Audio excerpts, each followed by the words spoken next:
Hey, Harvester kids. Okay, now I'll... It's off. Got this. Let's get this started. Do it.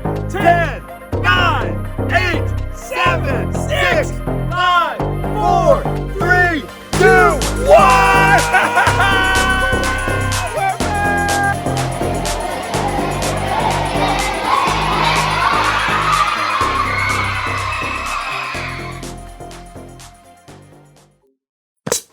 Wow! Yeah.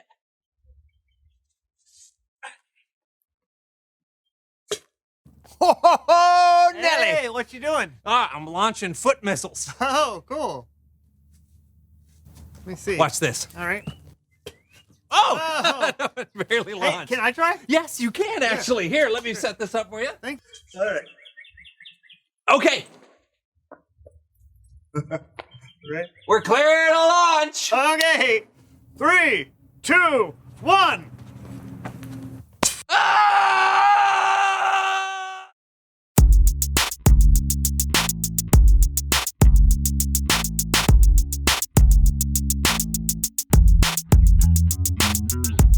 Hello, everyone. I'm Brandon. And I'm John. And welcome to the So and So Show. John, we have an amazing show today. That we do.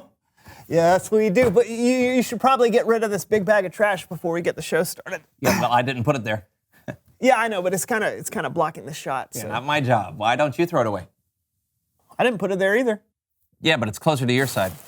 Okay, no, it's not. Yes, it is. No, look, this is your basement. Yeah, but there's a trash can right beside you. So what? We're gonna do the show with this giant bag of trash on the desk? I Is don't that what know, you're Brandon, are we? So, I am so excited about today's show. We have a huge guest. So big. Someone that, quite frankly, I can't even believe she agreed to come on the show. But she is here Today. in this very room. Should we tell them who it is? I don't think an introduction is necessary. I agree. Please welcome someone who knows stuff. Woo! Oh, wow! Come on in and have a seat. Yeah, come on in. Have a seat. Have a seat. Woo! Wow. We are so happy to have he's you here here. on the show today. I am so happy to be here. Look, I'm sure our viewers know who you are, but just in case, tell us who you are and what you know. People call me Miss Magnificent, the one-woman circus. Yes. Tell us about some of your amazing acts. Well, why don't I just show you? Oh, that would be awesome. I'll just put this right here. Okay, here we go. Now, before we do anything, it's very important to stretch. Wow. Amazing. How are you doing that? I've never seen anyone do anything like that before. What? What? It's like your head is spinning all the way around. What are you, an owl? Ooh, ooh. All right, that's better. Okay, now for my very first act, I'm going to bring out Oh, man. my very, very good friend, Frank. Whoa, is that a tarantula? Whoa! Oh, wait, careful, he's crawling up your arm. It's crawling on her neck. Oh, no, it's on your face. Oh, It's no. on your face. You have a tarantula on your face. Okay, back in there, little buddy. Okay, now that Frank is back home safe and sound, I think it's time that we have some fun with swords. Whoa! Oh, I think I'm going to need a little more room. How about over there? Yeah, sure. Come on. Right over here. Yeah, sure. Great spot. Oh, it's so awesome. Absolutely. Okay, so we're just gonna get this ready. I'm gonna put this up What is here. this? What is this? Yeah. Watch, What are you? watch and see. Here we go. What? No, no. Oh! What? She's swallowing a sword. That's gonna hurt. Ah! I can't believe what I'm seeing. What? What? And we're through with that one. All right, now, John, take this lighter and light this for me. All right. Whoa. Okay. No! Yes! Boom! That's incredible! Amazing! No! Breathtaking! Oh, thank you for having me on your little show. No. Thank you. Thank you. Thank you so much. Our audience has never seen anything like that. It was my pleasure. Oh, let me get your hat. Oh, Let me yes, get your my hat and my bag. Sure, there's your hat. Let me get your bag here. Oh, that's perfect. That's Thank perfect. you. Thank you. Oh, that was so great. See you later. Oh, it was magnificent. Oh, I like it. I like your style. Wow. Yeah. How do we top that? It's Bible story time with Kellen.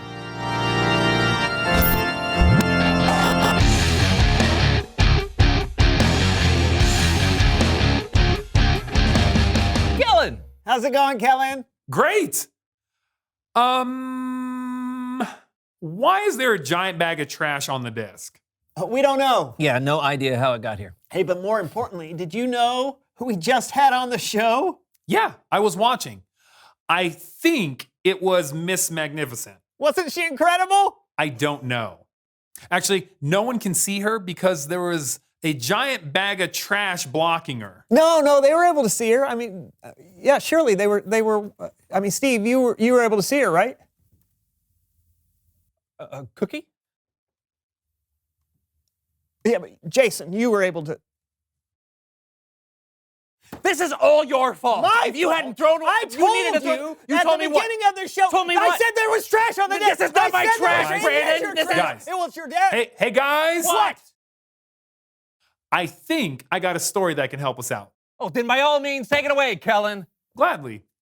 Our story today is from the book of Nehemiah. In fact, we're going to be talking about Nehemiah all month long. Over and over, the Israelites promised to be faithful to God. But over and over again, they turned away from him. At last, God allowed enemy armies to take his people captive and carry them off to Babylon, nearly 1,000 miles away. After 70 years, God allowed some of his people to return to Jerusalem and rebuild the temple. But back in Babylon, now part of Persia, the rest of the Jews had made lives for themselves. In fact, a Jew named Nehemiah had become quite important. Greetings. I am cupbearer to the king. A cupbearer was like a bodyguard who checked to make sure that no one poisoned the king's food or drink. Nehemiah was likely a trusted advisor. Your Majesty, may I suggest the date pudding? But though it was nearly 150 years since the Israelites had left Jerusalem, Nehemiah's heart was still in his homeland. When his brother Hanani returned from his trip to Judah, Nehemiah had a chance for some news. Brother, how are the people left in Jerusalem? Some are still alive, but they're having a hard time. Oh no. The wall of Jerusalem is broken down. The gates have been burned with fire. People are ashamed. That's terrible. A city without walls could never prosper. The people would always live in fear of being attacked. I'm sorry to bring such bad news. No, I'm glad you told me. Dismayed, Nehemiah sat down and wept. He couldn't even eat for several days. Instead, he poured his heart out to God. Lord, you are a great and wonderful God. See how your people are suffering. Please listen to me. I'm praying for the people of Israel. We Israelites have committed sins against you. We haven't obeyed the commands you gave to Moses. Nehemiah reminded God of the promise he made to his people. You said, if you people are not faithful, I will scatter you among the nations. But if you return to me, I will bring you back. Lord, please pay careful attention to my prayer. Give me success when I bring my request to King Artaxerxes. For 4 whole months, Nehemiah prayed daily to God. He knew before taking action, he needed to listen and prepare. At last, he was ready. Your Majesty, Anyone who came before the king was supposed to appear happy. But for the first time, Nehemiah allowed his true feelings to show. Oh, why are you looking so sad? may you live forever? Why shouldn't I look sad? The city of my people has been destroyed. and fire has burned up its gates. The king could have been annoyed and ordered Nehemiah to be punished. But God moved his heart. Well, what do you want? Nehemiah prayed silently for the right words. Send me to Judah. Let me go to the city of Jerusalem. I want to rebuild it. The king frowned and glanced over at the queen. At last he said, How long will your journey take? When will you get back? Precisely as many moons as are required. Fair enough. Dismissed. Nehemiah turned to leave, but he knew there was more he needed for the job. If it pleases you, may I take some letters with me? I want to give them to the governors west of the Euphrates River.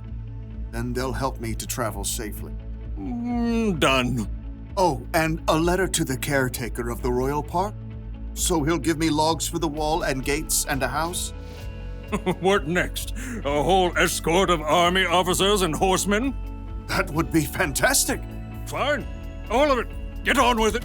God had given Nehemiah such favor with the king that he had everything he needed for his long journey to Judah. At last, Nehemiah had reached the city he dreamt of his entire life. Jerusalem. Though Nehemiah was overjoyed by the first glimpse of the city, it must have been difficult to see its crumbling, broken down walls. So much work to be done. But Nehemiah didn't tell anyone his plan at first. On a bright moonlit night, Nehemiah snuck out with only a few others to see the full damage to the walls. We have to know what we're up against. Nehemiah traveled by donkey. With a few trusted friends, they left the city through the broken valley gate. Let's head toward the Jackal Well. At last, Nehemiah got a clear picture of the devastation. Jagged piles of rock lay everywhere. The gates were gone with scorched, gaping holes in their place. It's such a big job. Only God can do this. Nehemiah circled what was left of the wall, heading up the Kidron Valley and at last returning through the valley gate. The next morning, he called together the priests and nobles and officials. You know, I've come to visit my people in Jerusalem, but that's not the only reason I'm here. Nehemiah gestured to the jagged remains of the wall, visible from where they stood. You can see the trouble we're in. Jerusalem has been destroyed. Fire has burned up its gates. Tell us something new. Come on. Let's rebuild the wall of Jerusalem. Then people won't be ashamed anymore. Well, I mean, that's something to consider if you think about this. Our grandparents tried that years ago. But God has been helping me. He gave me favor with the king. He'll help us complete the work. So who's in? Well, me. I'm in. Me too. Let's start rebuilding! God moved the hearts of the people to help Nehemiah, and together they began the gigantic job of repairing the walls and gates of Jerusalem.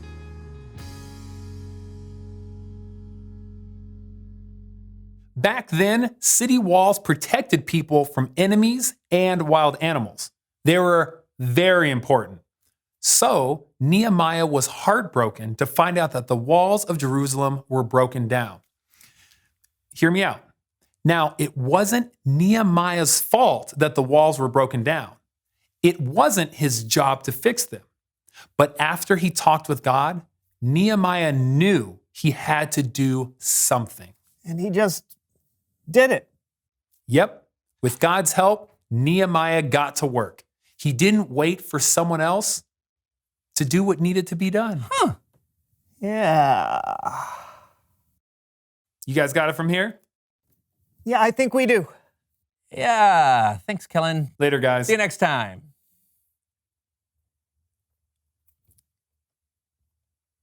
You know? Yeah. But first, reveal the question.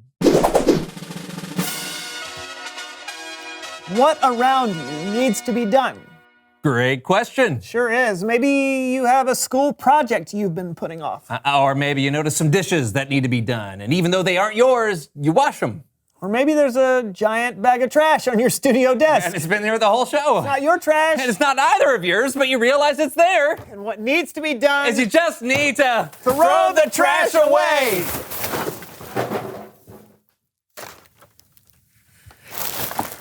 I see something else that needs to be done. Yeah. Trash can basketball? Absolutely. Hey, talk about it together. What around you needs to be done? And we'll see you next time on the So and So Show. You ready? Yeah, let's do this. All right. Hit it. All right, go. Oh, off the backboard. Oh, man. Denied. Maybe you can do an assist instead. Okay, here we go. Alley-oop. Oh! That's how you do it, chicken. I can't make a basket. I can't either. And I'm standing right next to it. Oh, all the confetti. Yes! Nice! I made one! You made a trash can! Come on, let's keep going! That's not... What? Come on! No! Yeah! Hello! Oh, that's good. All right, I think we're good. Yeah, this looks about normal.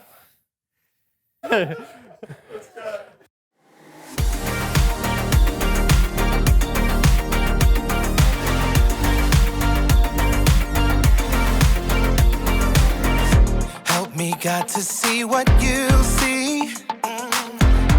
You are doing a great work in me. I've decided I can't stand still. No, you have given me purpose. All my heart is yours. All my life is yours. I will make a move for you, for you. All my heart is yours. All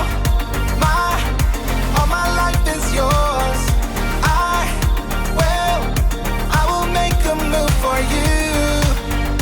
Make a move for you. Make a move. Make a move. Make a move for you. I will make a move. Make a move. Make a move for you. I will.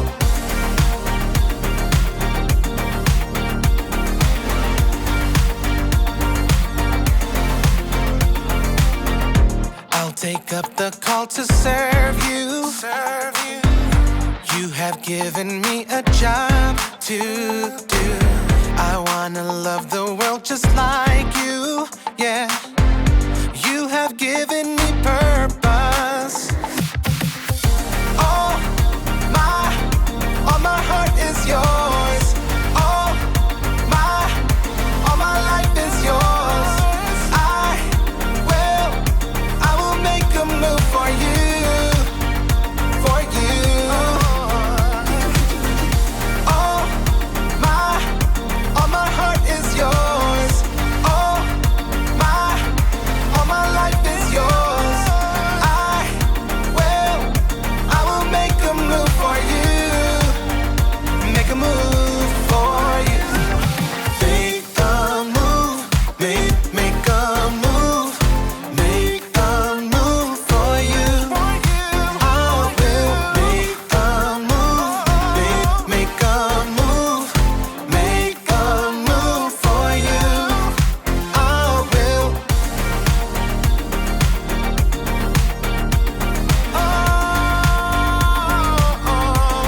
Make a move. You ever see a piece of trash on the ground and just walk by without picking it up because you didn't put it there? Or maybe someone didn't clean up after themselves when dinner was over? Do you just leave the messy dishes lying around? Do you ignore someone else's dirty sock? A lot of people see what needs to be done but then don't do it because it's not their job. It's not their responsibility. But showing initiative means getting things done, not waiting for someone else to do it. That's what Nehemiah did when he started rebuilding the wall around Jerusalem. It's what Jesus did too. When he saw a need, he did something about it. He healed people who needed healing. He taught people who needed to learn. And Jesus took care of our greatest need when he died on the cross for our sins. So, if you want to show initiative, don't just see what needs to be done, do something about it. Do a status check. Do you see any dirty dishes? Dirty dishes. Oh! Dirty dishes. Cleared away. Check. Do you see any trash? Water bottle, recycled. Check. Do you see a dirty sock? Dirty socks cleared away, even though it's not my job. Check. Here's the one thing to remember today. Don't wait for someone else to do what needs to be done. Initiative takes a lot of work for sure, but it's worth it. It helps you, it helps other people, and it helps the world. And maybe, just maybe, it can help the universe.